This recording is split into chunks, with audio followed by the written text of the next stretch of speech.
प्यारे बच्चों नमस्कार, जय माता दी। इस वीडियो में मैं आपको एनसीईआरटी कक्षा 11 बायोलॉजी जीव विज्ञान का जो चैप्टर नंबर 8 है आपके कोशिका जीवन की इकाई, इस चैप्टर के complete handwritten colourful notes आपको इस वीडियो के अंदर मिलने वाले हैं। तो वीडियो को आपको कंप्लीट देखना है। और इससे पहले मैंने एनसीईआरटी कक्षा 11 बायोलॉजी जीव विज्ञान के सभी चैप्टर के जो हैंड रिटन नोट्स हैं वो ऑलरेडी मैंने अपलोड कर दिए हैं। उन सभी का लिंक आपको इस वीडियो के डिस्क्रिप्शन में मिल जाएगा, या आप चैनल की प्लेलिस्ट में जाकर भी सभी चैप्टर के जो हैंड रिटन कलरफुल नोट्स हैं वो आप देख सकते हैं। तो इस वीडियो के अंदर आपको एनसीईआरटी कक्षा 11 बायोलॉजी जीव विज्ञान का जो चैप्टर नंबर 8 है, आपके अध्याय 8 है कोशिका जीवन की इकाई, सेल यूनिट ऑफ लाइफ। तो इस चैप्टर के कंप्लीट जो नोट्स हैं वो एक साथ इस वीडियो के अंदर आपको मिलने वाले हैं। साथ साथ में अगर आप इन नोट्स को लिखना चाहते हैं तो लिख सकते हैं। अगर आप इन नोट्स को परचेज करना चाहते हैं तो नोट्स परचेज करने के लिए स्क्रीन पर जो नंबर आपको दिए गए हैं 7297831166, इस नंबर से संपर्क आप कर सकते हैं। तो चैप्टर नंबर 8 है आपके कोशिका जीवन की इकाई यानी सेल यूनिट ऑफ लाइफ। तो इसमें सबसे पहले हम बात करेंगे कि जो कोशिका है उसकी खोज किस वैज्ञानिक ने की थी। रॉबर्ट हुक ने की थी। कब की थी? 1665 में। और मृत कोशिका का नाम, मृत कोशिका है वो कॉर्क में देखी गई। और यहाँ पर माइकोग्राफिया यानी ये पुस्तक है। तो ये जो बेसिक जानकारियां हैं ये आपको अच्छे से याद रखनी है। उसके बाद में है एंटोनी लेवेनॉक। तो सर्वप्रथम जीवित सेल यानी जो जीवित कोशिका है उसको जंतुओं में किस वैज्ञानिक ने देखा था? एंटोनी लेवेनॉक ने देखा था। उसके बाद में है एन ग्रू मेल पिगी। तो सर्वप्रथम पादपों में जीवित सेल यानी पादप हैं, पेड़ पौधे हैं, उनमें जीवित सेल है, जीवित कोशिका है, उसको किस वैज्ञानिक ने देखा था? एन ग्रू ने देखा था।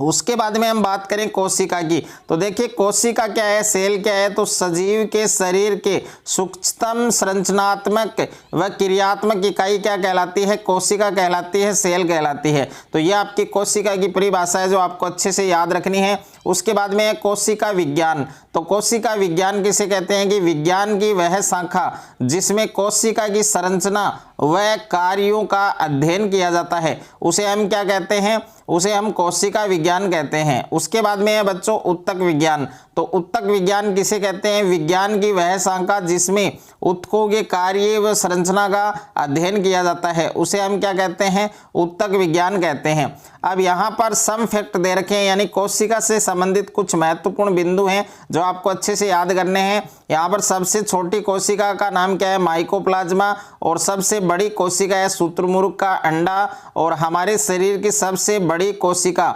लंबाई की हम बात करें तो तंत्रिका कोशिका है, न्यूरॉन है। और हमारे शरीर की सबसे छोटी कोशिका लंबाई में बात करें तो शुक्राणु है। तो ये जो बेसिक फैक्ट हैं ये आपको अच्छे से याद करने हैं। उसके बाद में बच्चों कोशिकाओं का आकार यानी उसका जो साइज है। तो कोशिकाएं हैं विभिन्न प्रकार की होती हैं, जैसे गोल, अंडाकार, स्तंभाकार, घनाभ व धागे की तरह होती हैं। कोशिका का जो आकार है वो आपके माइक्रोमीटर में मापा जाता है। जीवाणु कोशिका का आकार है वो 3 से 5 माइक्रोमीटर होता है। और मानव आरबीसी यानी रेड ब्लड सेल है, लाल रक्त कणिका है, उसका जो आकार है वो 7.0 माइक्रोमीटर होता है। और माइकोप्लाज्मा है उसका आकार है 0.3 माइक्रोमीटर।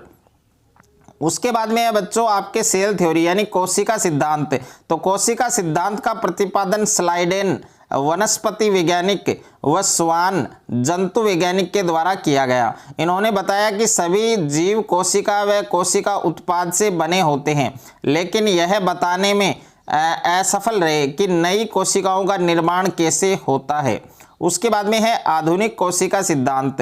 तो प्रतिपादन है वो किसने किया था? रुडोल्फ विर्चो ने। तो रुडोल्फ विर्चो के अनुसार कोशिका में विभाजन होता है और नई कोशिकाओं का निर्माण पूर्व स्थित कोशिकाओं में विभाजन से होता है, ओमनिस सेलुल ई सेलुला। और उसके बाद में है बच्चों आपके इम्पोर्टेंट नोट आपको दिया गया है कि युगलिना एकमात्र प्रकाश संश्लेषी जंतु है जिसे पादप व जंतु के बीच की योजक कड़ी कहा जाता है। वायरस को सजीव निर्जीव के बीच की योजक कड़ी कहते हैं, यानी जो वायरस है उसको हम सजीव निर्जीव के बीच की क्या कहते हैं? योजक कड़ी कहते हैं। उसके बाद में बच्चों ये आपके डायग्राम दे रखा है, आपको यहाँ पर डायग्राम आप देख सकते हैं। और उसके बाद में ये जो चित्र हैं, इसमें दो चित्र हैं आपके, इसमें एक तो पादप कोशिका का है और एक आपके प्राणी कोशिका का है। उसके बाद में पादप कोशिका और जंतु कोशिका में अंतर। तो देखिए एक साइड में आपको पादप कोशिका लिखना है, एक साइड में आपको जंतु कोशिका लिखना है। तो पादप कोशिका है उसमें कोशिका भित्ति उपस्थित होती है और जंतु कोशिका है उसमें कोशिका भित्ति अनुपस्थित होती है। पादप कोशिका में हरित लवक क्लोरोफिल उपस्थित होता है और जंतु कोशिका में हरित लवक अनुपस्थित होता है। पादप कोशिका में ये स्वयंपोषी होते हैं और ये क्या होते हैं बच्चों, परपोषी होते हैं। 4 नंबर जो अंतर है, पादप कोशिका में पादपों में संचित भोजन स्टार्च के रूप में पाया जाता है और जंतुओं में संचित भोजन है वो ग्लाइकोजन के रूप में पाया जाता है। उसके बाद में पादपों में बड़ी व सुविकसित रिक्तिका पाई जाती है और जंतुओं में जो रिक्तिका है वो अनुपस्थित व अल्प विकसित, जिससे केंद्रक मध्य भाग में पाया जाता है। उसके बाद में है पादपों में तारकाय अनुपस्थित होता है और जंतु कोशिका में तारकाय है वो उपस्थित होता है। केंद्रक के आधार पर कोशिका के प्रकार। तो केंद्रक के आधार पर कोशिका 2 प्रकार की होती है, प्रोकैरियोटिक और यूकैरियोटिक। दोनों में अंतर दे रखा है बच्चों, अच्छे से आप देख सकते हैं और काफ़ी इंपॉर्टेंट है, यहाँ से प्रश्न आपके पूछा जा सकता है। तो देखिए एक साइड में प्रोकैरियोटिक कोशिका है, एक साइड में यूकैरियोटिक कोशिका है। यह आदिम प्रकार की कोशिका है और यह है सुविकसित प्रकार की कोशिका है। इसमें सुविकसित केंद्रक का अभाव होता है और इसमें सुविकसित प्रकार का केंद्रक पाया जाता है और इसमें नगण्य डीएनए पाया जाता है जिसे प्लाज्मिड कहते हैं और इसमें वर्ताकार द्विकुंडलित डीएनए पाया जाता है। उसके बाद में 4 नंबर दे रखा है आपको कि झिल्ली युक्त कोशिकांगों का अभाव होता है और इसमें झिल्ली युक्त कोशिकांग जैसे माइटोकॉन्ड्रिया, हरित लवक, गोल्जी गाय और आपके एआर पाए जाते हैं और 17 राइबोसोम पाए जाते हैं। इसमें 70 या 80 प्रकार के जो राइबोसोम है वो पाए जाते हैं। इसका एग्जाम्पल है आपके जीवाणु माइकोप्लाज्मा, नीले हरित शैवाल और इसका जो उदाहरण है वो है आपके पादप और जंतु कोशिका। उसके बाद में है बच्चों कोशिका भित्ति यानी सेल वेल। तो यहाँ पर आपके पादप कोशिकाओं में सबसे बाहर की तरफ पाए जाने वाले निर्जीव आवरण को क्या कहते हैं, कोशिका भित्ति कहते हैं। और यह कोशिका भित्ति विभिन्न जीवों में अलग अलग पदार्थ की बनी होती है। जैसे पादपों में कोशिका भित्ति है वो किसकी बनी होती है, सेल्यूलोज की, और कवकों में कोशिका भित्ति काइटिन की बनी होती है और जीवाणुओं में कोशिका भित्ति है वो पेप्टिडोग्लाइकेन की बनी होती है। उसके बाद में कोशिका भित्ति की जो संरचना है उसमें 3 स्तर पाए जाते हैं। एक तो है मध्य पटलिका, एक प्राथमिक स्तर और एक द्वितीयक स्तर। मध्य पटलिका की बात करें तो मध्य पटलिका कैल्शियम और मैग्नीशियम पेक्टेट की बनी होती है और यह परत सीमेंट की तरह काम करती है। अतः यह 2 कोशिकाओं को आपस में जोड़ने का क्या करती है, काम करती है, कार्य करती है। उसके बाद में है मध्य पटलिका, यह मुख्यतः सेलुलोज का बना होता है और यह कोशिका भित्ति का सबसे भारी आवरण होता है। यह मध्य पटलिका के दोनों ओर होती है और यह मुलायम, पतली, लचीली होती है, इस कारण फैल सकती है। उसके बाद में द्वितीयक स्तर, यह केवल परिपक्व कोशिकाओं में पाया जाता है। इसका निर्माण प्राथमिक स्तर के नीचे की ओर होता है। इस स्तर में लिग्निन व सुबेरिन का जमाव हो जाता है जिसे यह स्तर जल रोधी हो जाता है। उसके बाद में बच्चों ये डायग्राम दे रखा है आपके कोशिका भित्ति के कार्य आप देख सकते हैं। 2 कार्य हैं, एक तो कोशिका भित्ति कोशिका का बाह्य आवरण होती है और यह कोशिका को सुरक्षा का कार्य करती है। दूसरा कार्य है कोशिका भित्ति को आकार व आकृति प्रदान करती है। उसके बाद में है जीवद्रव्य तंतु यानी प्लाज्मोडेमाटा। तो यहाँ पर देखिए 2 कोशिकाओं के बीच संपर्क सूत्र जिनसे विभिन्न पदार्थों का आवागमन एक कोशिका से दूसरी कोशिका में होता है प्लाज्मोडेस्टेमेटा कहलाते हैं। प्लाज्मोडेस्टेमेटा शब्द स्ट्रोसबर्गर के द्वारा दिया गया है। उसके बाद में बच्चों आपके सेल मेम्ब्रेन है यानी कोशिका झिल्ली है। तो कोशिका झिल्ली के बारे में आप पढ़ सकते हैं कि पादपों में कोशिका भित्ति के नीचे पाई जाने वाली संरचना को क्या कहते हैं, कोशिका झिल्ली कहते हैं। और जंतुओं में सबसे भारी आवरण को कोशिका झिल्ली कहते हैं।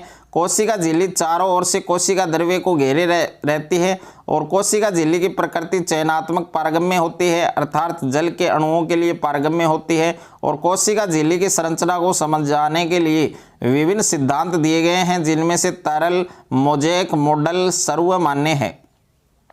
अब देखिए तरल मोज़ेक मॉडल आप पढ़ सकते हैं कि यह सिद्धांत सिंगर व निकोलसन द्वारा प्रतिपादित किया गया। इस मॉडल के अनुसार कोशिका झिल्ली वसा की दोहरी परत की बनी होती है और जिसमें से तरल व शीर्ष भाग जलरागी प्रकृति का होता है और आंतरिक भाग जलविरागी प्रकृति का होता है। इसमें दो प्रकार की प्रोटीन पाई जाती है, जिससे आंतरिक प्रोटीन व परिधीय प्रोटीन कहा जाता है। और उसके बाद में है बच्चों, कोशिका झिल्ली का महत्वपूर्ण कार्य है अणुओं का परिवहन करना, और जो अणु बिना ऊर्जा के कोशिका झिल्ली के आर पार हो जाते हैं तो इस प्रकार के परिवहन को क्या कहते हैं, निष्क्रिय परिवहन कहते हैं। उसके बाद में है बच्चों, अणुओं का अपनी निम्न सांद्रता से उच्च सांद्रता की ओर ऊर्जा का उपयोग कर परिवहन करना क्या कहलाता है, सक्रिय परिवहन कहलाता है। तो निष्क्रिय परिवहन और सक्रिय परिवहन की परिभाषा आपको अच्छे से याद करनी है। विलायक अणुओं का अर्धपारगम्य झिल्ली के द्वारा अधिक सांद्रता से कम सांद्रता की ओर जाना क्या कहलाता है, परासरण कहलाता है। उसके बाद में देखिए आपके धागा और कणिका, तो यहाँ पर देख सकते हैं कोशिका द्रव्य में पाई जाने वाली धागेनुमा जो कणिका रूपी संरचना है उसको क्या कहते हैं, माइटोकॉन्ड्रिया कहते हैं। अब माइटोकॉन्ड्रिया के उपनाम है आपके सूत्र कणिका, पावर हाउस, बिजली घर और लाइकोकॉन्ड्रिया, इनको इस नामों से जानते हैं। अब माइटोकॉन्ड्रिया की खोज केलिकर ने की थी। माइटोकॉन्ड्रिया का जो नाम है वो सी बेंदा ने दिया था। बायोप्लास्ट नाम किसने दिया, अल्टमान ने। पावर हाउस है सिक्केविड्स नामक जो वैज्ञानिक है उन्होंने दिया था। अब इसकी उपस्थिति की बात करें तो प्रोकैरियोटिक कोशिका में माइटोकॉन्ड्रिया के स्थान पर श्वसन से संबंधित संरचना को मेसोसोम कहते हैं। प्रोकैरियोटिक कोशिका में माइटोकॉन्ड्रिया के स्थान पर श्वसन से संबंधित संरचना मेसोसोम पाई जाती है, और जिन कोशिकाओं में ऊर्जा की ज्यादा आवश्यकता होती है उनमें माइटोकॉन्ड्रिया की जो संख्या है वो ज्यादा होती है, अधिक होती है। और यहाँ पर देखिए नोट है, इस नोट को भी आपको पढ़ना है कि विसरण उच्च सांद्रता, निम्न सांद्रता, और परासरण है वो सांद्रता यानी सांद्रता, और सक्रिय परिवहन, निष्क्रिय परिवहन, इसको आप समझ सकते हैं, इसको लिख लेना है। कोशिकांग दे रखा है आपको कि कोशिका में विभिन्न प्रकार के अंग कोशिका द्रव्य में पाए जाते हैं, जिन्हें क्या कहते हैं, कोशिकांग कहते हैं। अब कोशिकांग तीन प्रकार का होता है, एक तो दोहरी झिल्ली युक्त होता है, एक झिल्ली युक्त होता है और एक झिल्ली रहित होता है। अब दोहरी झिल्ली युक्त कोशिकांग कौन कौन से, माइटोकॉन्ड्रिया है, क्लोरोफिल है, केंद्रक है, और एक झिल्ली युक्त है गोल्जी है, लाइसोसोम, रिक्तिका और पर ऑक्सीरोम, और झिल्ली रहित है आपकी राइबोसोम, केंद्रिका और तारकाई। अब सबसे पहले हम बात करें माइटोकॉन्ड्रिया की, तो बच्चों माइटोकॉन्ड्रिया है सूत्र कणिका है, इसकी संरचना, इसका अनुदैर्ध्य काट है, इसका जो नामांकित चित्र है वो आप देख सकते हैं। अब हम बात करेंगे सबसे पहले माइटोकॉन्ड्रिया की संरचना। अब देखिए माइटोकॉन्ड्रिया एक दोहरी झिल्ली युक्त कोशिका अंग है, और यह बाह्य झिल्ली तथा आंतरिक झिल्ली में विभक्त रहता है, और ये दोनों झिल्लियां लाइकोप्रोटीन की बनी होती है। दोनों झिल्लियों के बीच पाए जाने वाले अवकाश को पेरीमाइटोकॉन्ड्रियल अवकाश कहा जाता है। माइटोकॉन्ड्रिया की आंतरिक झिल्ली अंदर की तरफ अंतर्वलित होकर अंगुली नुमा संरचना का निर्माण करती है, जिसे किस्ट्री कहते हैं। क्या कहते हैं बच्चों, किस्ट्री। अब देखिए आगे है कि इस किस्ट्री पर सूक्ष्म कण लगे रहते हैं, जिन्हें एफ कण या ऑक्सीसोम कहा जाता है। इन्हीं एफ कण के द्वारा एटीपी के रूप में ऊर्जा का निर्माण किया जाता है। आंतरिक झिल्ली से घिरे हुए भाग को मैट्रिक्स या आधात्री कहा जाता है, और यह तरल भाग होता है। इस भाग में प्रोटीन, एंजाइम, आरएनए तथा 70S राइबोसोम है वो पाए जाते हैं। उसके बाद में है इम्पोर्टेंट, यहाँ पर इम्पोर्टेंट फैक्ट है, माइटोकॉन्ड्रिया में वर्ताकार द्विकुंडलित डीएनए पाया जाता है। इसे स्वयं का डीएनए पाए जाने के कारण इसे अर्धस्वायत्त कोशिकांग भी कहा जाता है। माइटोकॉन्ड्रिया में एटीपी के रूप में ऊर्जा संचित रहती है। इसे कोशिका का पावर हाउस यानी शक्ति गृह कहा जाता है, बिजली गृह कहा जाता है। उसके बाद में है लवक यानी प्लेस्टिड। आप देखिए इसकी खोज हेक्कल ने की थी। शिल्पर ने लवकों को 3 भागों में विभाजित किया। अब यहाँ पर वर्णी लवक है, अवर्णी लवक है और हरित लवक है। तो देखिए प्रकाश संश्लेषण अभिक्रिया हरित लवक में संपूर्ण होती है। तो सबसे पहले हम हरित लवक की बात करेंगे। हरित लवक पादप कोशिकाओं में पाए जाने वाले कोशिकांग हैं, जो हरित लवक को पादप की फिचन कहा जाता है। क्या कहा जाता है बच्चों, किचन कहा जाता है, किचन कहा जाता है। और यहाँ पर ये प्लेस्टिड हरित लवक का डायग्राम है। अब हरित लवक में कुछ पॉइंट्स हैं। प्रकाश संश्लेषण की अभिक्रिया 2 भागों में विभाजित होती है। प्रकाशित अभिक्रिया हरित लवक के ग्रेना भाग में संपन्न होती है, और अप्रकाशित अभिक्रिया हरित लवक के स्ट्रोमा भाग में संपन्न होती है। उसके बाद में देखिए हरित लवक दोहरी झिल्ली युक्त कोशिकांग हैं। बाह्य तथा आंतरिक झिल्ली के मध्य पाए जाने वाले अवकाश को परिलवकीय अवकाश कहा जाता है। आंतरिक झिल्ली से घिरा हुआ भाग है वो क्या कहलाता है बच्चों? स्ट्रोमा कहलाता है। स्ट्रोमा भाग में वर्ताकार द्विकुंडलित डीएनए पाया जाता है। अतः हरित लवक की अर्ध स्वायत्त कोशिकांग कहा जाता है। 17 प्रकार के राइबोसोम पाए जाते हैं। इसके अलावा कुछ कण आरएनए यानी जो आरएनए उसमें भी पाए जाते हैं। उसके बाद में बच्चों वर्णी लवक। वर्णी लवक विभिन्न पुष्पों तथा फलों की रंग प्रदान करने का कार्य करता है। जैसे गाजर का लाल एवं केरोटिन वर्णक के कारण, टमाटर व मिर्च का लाल रंग लाइकोपिन वर्णक के कारण होता है। उसके बाद में सूरजमुखी गेंदा का पीला रंग और एन्पोफ्लोर वर्णक के कारण होता है। कुछ पुष्पों व फलों का नीला, बैंगनी और लाल रंग एंथोसाइनिन वर्णक के कारण होता है।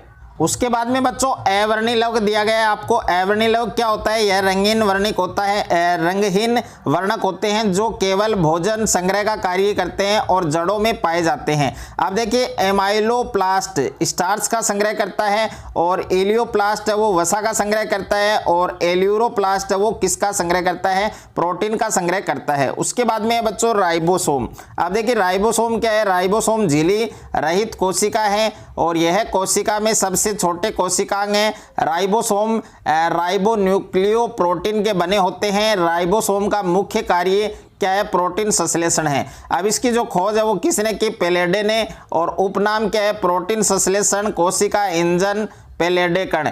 और उसके बाद में राइबोसोम के प्रकार। अब देखिए राइबोसोम है उसके प्रकार आप देख सकते हैं। यह राइबोसोम 2 उप इकाइयों 30S और 50S से मिलके बने होते हैं। राइबोसोम के दोनों उप इकाइयों को जोड़ने का कार्य है वो Mg+ यानी मैग्नीशियम करता है। और प्रोकैरियोटिक कोशिका, बच्चों प्रोकैरियोटिक जो कोशिका है वो हरित लवक और माइटोकॉन्ड्रिया ये इसके एग्जाम्पल हैं।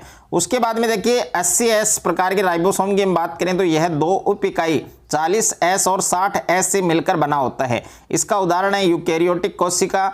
और उसके बाद में नोट दिया गया है, इस नोट को आप पढ़ सकते हैं कि वायरस में प्रोटीन संश्लेषण नहीं होता है क्योंकि वायरस में डीएनए, आरएनए तथा राइबोसोम होता है और वे एक साथ नहीं पाए जाते हैं।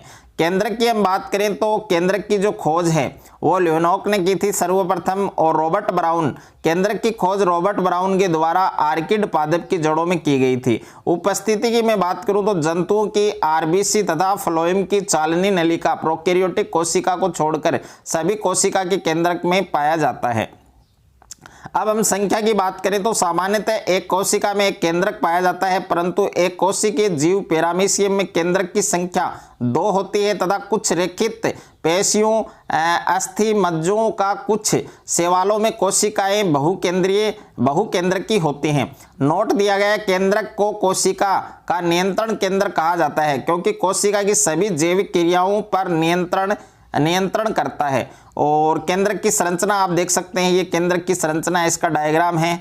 और उसके बाद में केंद्रक की जो संरचना है उसको 4 भागों में विभाजित किया जाता है। एक तो केंद्रकीय आवरण है, एक केंद्रक द्रव्य है, एक केंद्रिका है, एक क्रोमेटिन जालिका है। अब सबसे पहले बात करें केंद्रकीय आवरण, तो केंद्रक है वो दोहरी झिल्ली युक्त कोशिकांग है। और दूसरा पॉइंट है आंतरिक झिल्ली समतल तथा चिकनी होती है। और उसके बाद में नेक्स्ट अगला पॉइंट दे रखा है कि दोनों झिल्लियों के मध्य पाए जाने वाले रिक्त स्थान को परिकेंद्रकीय अवकाश कहा जाता है। अब हम बात करें केंद्रक द्रव्य की, तो यहाँ पर देखिए आंतरिक झिल्ली से घिरा हुआ तरल पदार्थ वो केंद्रक द्रव्य कहलाता है। केंद्रक द्रव्य में विभिन्न संरचनाएं डीएनए, आरएनए, केंद्रिका तथा क्रोमेटिन जालिका पाई जाती है। क्रोमेटिन जालिका की बात करें तो क्रोमेटिन जालिका के बारे में सर्वप्रथम फ्लेमिंग ने बताया था। और केंद्रक द्रव्य में पाए जाने वाले धागेनुमा संरचना को क्रोमेटिन जालिका कहा जाता है। और कोशिका विभाजन के दौरान यह क्रोमेटिन जालिका गुणसूत्रों का क्या करती है? निर्माण करती है। उसके बाद में बच्चों केंद्रिका की जो खोज है वो फोंटाना ने की थी। और केंद्रक में पाई जाने वाली गोलाकार संरचना को केंद्रिका कहा जाता है। इसकी खोज किसने की थी? फोंटाना। और केंद्रिका गोलाकार व झिल्ली रहित संरचना है, इनकी संख्या 3 से 4 तक होती है। केंद्रिका आरएनए और प्रोटीन की बनी होती है। और उसके बाद में है कोशिका विभाजन के समय प्रारंभ में केंद्रिका विलुप्त हो जाती है और कोशिका विभाजन के अंत में पुनः प्रकट हो जाती है। उसके बाद में है बच्चों केंद्रिका आरएनए व प्रोटीन संश्लेषण से क्या होती है, संबंधित होती है। उसके बाद में केंद्रक के कार्य, तो इसमें पहला कार्य केंद्रक कोशिका की सभी उपापचय क्रियाओं पर निर्भर करता है और दूसरा कार्य है आनुवंशिक संरचनाएं केंद्रक में डीएनए जीन गुणसूत्रों के रूप में पाई जाती हैं और तीसरा कार्य दे रखा है कि कोशिका चक्र की दोनों अवस्थाएं वृद्धि और विभाजन केंद्रक के नियंत्रण में रहता है और विभिन्न कोशिकाओं का नियंत्रण है वो भी रखता है। उसके बाद में है अंतःप्रदवी जालिका, तो इसकी खोज है वो केथ पोर्टर ने की थी और एआर संपूर्ण कोशिका द्रव्य में बिखरी रहती है और एआर कोशिका का अंतःकंकाल बनाती है और एआर पर राइबोसोम की उपस्थिति और अनुपस्थिति के आधार पर एआर वो दो प्रकार की होती है, एक तो आर यानी खुरदरी अंतःप्रदवी जालिका और एक है आपके चिकनी अंतःप्रदवी जालिका। दोनों में अंतर दे रखा है बच्चों। इसमें पहला है कि बाह्य सतह पर राइबोसोम पाए जाने के कारण यह खुरदरी हो जाती है, इसे खुरदरी अंतःप्रदवी जालिका कहा जाता है और राइबोसोम की अनुपस्थिति के कारण इसकी बाह्य सतह चिकनी होती है, इसे चिकनी अंतःप्रदवी जालिका कहा जाता है। दूसरा पॉइंट है राइबोसोम पाए जाने के कारण आरईआर का मुख्य कार्य प्रोटीन का संश्लेषण करना है और राइबोसोम की अनुपस्थिति के कारण एसईआर का मुख्य कार्य है वसा का संश्लेषण करना। उसके बाद में देखिए डायग्राम आपको दिया गया है अंतःप्रदवी जालिका का। उसके बाद में बच्चों गोल्जी काए।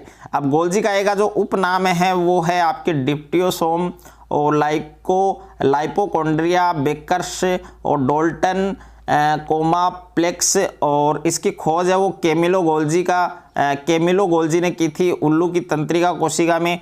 अब इसकी उपस्थिति की मैं बात करूं तो इसकी उपस्थिति आप देख सकते हैं सभी जंतु कोशिकाओं में गोल्जी काए पाया जाता है। पादप कोशिका में गोल्जी काए को डिप्टियोसोम कहा जाता है और जंतुओं की आरबीसी व फ्लेयम चालनी नलिका में गोल्जी काए नहीं पाया जाता है। गोल्जी काए के वेसिकल्स में पाए जाने वाले एंजाइम और पदार्थों के द्वारा शुक्राणु को एक्रोसोम शुक्राणु का शीर्ष भाग निर्माण किया जाता है। उसके बाद में लाइसोसोम का निर्माण गोल्जी काए के द्वारा किया जाता है और ये आपके गोल्जी का जो उपकरण है वो आप देख सकते हैं। लाइसोसोम की अगर मैं बात करूं तो इसकी खोज है वो डी ड्यूबे ने की थी और नोविकोफ ने नाम दिया था। आत्मघाती थैली के नाम से इसको जानते हैं। लाइसोसोम में छोटी छोटी पुट्टिकाओं में विभिन्न पाचक एंजाइम पाए जाते हैं। लाइसोसोम का मुख्य कार्य मृत कोशिका तथा उत्सर्जी पदार्थों का पाचन करना है। उसके बाद में है कोशिका का जीवन काल पूरा हो जाने पर संपूर्ण कोशिका का पाचन करने हेतु लाइसोसोम फट जाते हैं जिसे पूरे कोशिका का ही क्या हो जाता है बच्चों पाचन हो जाता है। उसके बाद में है रिक्तिका, इसकी खोज स्पेलेनजानी ने की थी। उपस्थिति की मैं बात करूं तो पादप कोशिका में पाई जाने वाली एकल झिल्ली युक्त संरचना को क्या कहते हैं बच्चों, रिक्तिका कहते हैं। और उसके बाद में देखिए जंतु कोशिका में रिक्तिका अनुपस्थित या बहुत ही छोटी होती है और रिक्तिका के चारों ओर पाई जाने वाली झिल्ली टोनोप्लास्ट कहलाती है। रिक्तिका में विभिन्न पदार्थ होते हैं, पानी, उत्सर्जी पदार्थ, रस आदि पाए जाते हैं। पादप कोशिकाओं में बड़ी बड़ी रिक्तिकाएं पाए जाने के कारण केंद्रक परिधीय भाग में पाया जाता है। और उसके बाद में है एक कोशिकीय जीवों में संकुचनशील रिक्तिकाएं पाई जाती हैं तो प्रासरण के द्वारा जल के संकुचन को बनाए रखते हैं और एक कोशिकीय जीवों में पाए जाने वाले खाद्य रिक्तिका भोजन के अंतःग्रहण और पाचन से संबंधित होती है। और यहाँ पर ये आप डायग्राम देख सकते हैं। उसके बाद में है तारक काय। अब तारक काय की खोज बोवेरी ने की थी। तारक काय जंतु कोशिका में पाया जाने वाला कोशिकांग है। पादप कोशिका में तारक काय अनुपस्थित होता है। कोशिकाओं में केंद्र के पास सूक्ष्म नलिकाओं से बनी संरचना तारकाएं कहलाती है और यह सूक्ष्म नलिकाएं ट्यूबुलिन प्रोटीन की बनी होती है। किसकी बनी होती है, ट्यूबुलिन प्रोटीन है उसकी बनी होती है। उसके बाद में है तारकाएं का मुख्य कार्य कोशिका विभाजन के समय तर्कु तंतु का निर्माण करना है। तारकाएं का निर्माण आधारकाय से होता है। पादप कोशिकाओं में तारकाएं का निर्माण यहाँ पर देखिए इंग्लिश में माइक्रोट्यूबल ऑर्गेनाइजर कॉम्प्लेक्स के द्वारा होता है। उसके बाद में है साइटोस्केलेटन। ओके, तो यहाँ पर प्रोटीन युक्त विस्तृत जालिकावत तंतु जो कोशिका द्रव्य में मिलता है उसे साइटोपेंजर कहते हैं। कोशिका में मिलने वाले साइटोपेंजर के विभिन्न कार्य हैं जैसे यांत्रिक सहायता, गति और कोशिका के आकार को बनाए रखने में उपयोगी। अब पक्षमाभ और कसाब में अंतर दे रखा है। तो देखिए पक्षमाभ क्या होता है, ये आकार में छोटे लेकिन संख्या में अधिक होते हैं और कसाब क्या होते हैं, आकार में बड़े और संख्या में कम होते हैं। पक्षमाप यह गति और आधार तथा आधार से चिपकने में सहायक होते हैं और कसाब ये गति में सहायक होते हैं। पक्षमाप है ये श्वसन तथा पैरामीशियम आदि में पाए जाते हैं और कसाब युगलिना और जीवाणुओं में पाए जाते हैं। ये अंतर आपको अच्छे से याद करना है। यहाँ पर देखिए डायग्राम दे रखा है आपको काइनेटोकोर सहित गुणसूत्र, और उसके बाद में बच्चों गुणसूत्र है। तो गुणसूत्र के बारे में आप जानते हैं कि केंद्रक में पाई जाने वाली धागेनुमा संरचना को क्रोमेटिन जालिका कहा जाता है। यह क्रोमेटिन जालिका कोशिका विभाजन के समय गुणसूत्रों का निर्माण करती है। मनुष्य में कुल 46 गुणसूत्र पाए जाते हैं। कितने पाए जाते हैं? 46। आप देखिए गुणसूत्र नर और मादा में समान होते हैं, जो कायिक कोशिकाओं में पाए जाते हैं, जिन्हें देही गुणसूत्र या ऑटोसोम कहा जाता है। 2 गुणसूत्र नर व मादा में समान होते हैं, जो कायिक कोशिकाओं में पाए जाते हैं, जिन्हें लिंग गुणसूत्र सेक्स क्रोमोसोम कहा जाता है। नर में XY होता है, मादा में XX। ये बात आपको अच्छे से याद रखनी है। उसके बाद में गुणसूत्र हमेशा जोड़ों के रूप में पाए जाते हैं। गुणसूत्र के मध्य भाग में पाए जाने वाली गोलाकार संरचना को गुणसूत्र बिंदु कहा जाता है और गुणसूत्र बिंदु पर पाई जाने वाली बिंब रूपी संरचना है उसको काइनेटोकोर कहा जाता है। गुणसूत्र बिंदु की स्थिति के आधार पर गुणसूत्र 4 प्रकार के होते हैं। मध्य केंद्रकी में गुणसूत्र बिंदु गुणसूत्र के मध्य भाग में पाया जाता है, जिसे गुणसूत्र की दोनों भुजाएं क्या होती हैं, लंबाई में बराबर होती हैं। यहाँ पर ये डायग्राम देख सकते हैं। उसके बाद में है मध्य केंद्रकी। तो सब मध्य केंद्रक में गुणसूत्र बिंदु मध्य भाग से थोड़ा ऊपर स्थित होता है, जिससे गुणसूत्र के एक भुजा छोटी दूसरी भुजा बड़ी होती है। ये आप डायग्राम देख सकते हैं। उसके बाद में है अर्घ केंद्रकी। तो अर्घ केंद्रकी में गुणसूत्र बिंदु सब मध्य केंद्रकी में थोड़ा ऊपर की ओर स्थित होता है, जिससे एक भुजा अत्यंत छोटी होती है और दूसरी भुजा बहुत ही बड़ी होती है। उसके बाद में देखिए बच्चों आपके 4 नंबर जो अंत केंद्र की दे रखा है, इसमें गुणसूत्र बिंदु गुणसूत्र के किनारे पर पाया जाता है और ये आप डायग्राम देख सकते हैं बच्चों। इसमें छोटी भुजा, बड़ी भुजा और गुणसूत्र बिंदु। तो प्यारे बच्चों चैप्टर नंबर 8 के जो हैंड रिटन कलरफुल नोट्स हैं वो इस वीडियो के अंदर मैंने आपको कंप्लीट नोट्स दे दिए हैं। अगर आपको ये नोट्स अच्छे लगे, अगर आपको ये वीडियो अच्छा लगे तो वीडियो को आप ज़्यादा से ज़्यादा स्टूडेंट के साथ शेयर करें, ज़्यादा से ज़्यादा वीडियो को लाइक करें और चैनल पर आप नए हैं तो चैनल को सब्सक्राइब कर लीजिए और साथ में नोटिफिकेशन बेल को प्रेस कर लीजिए।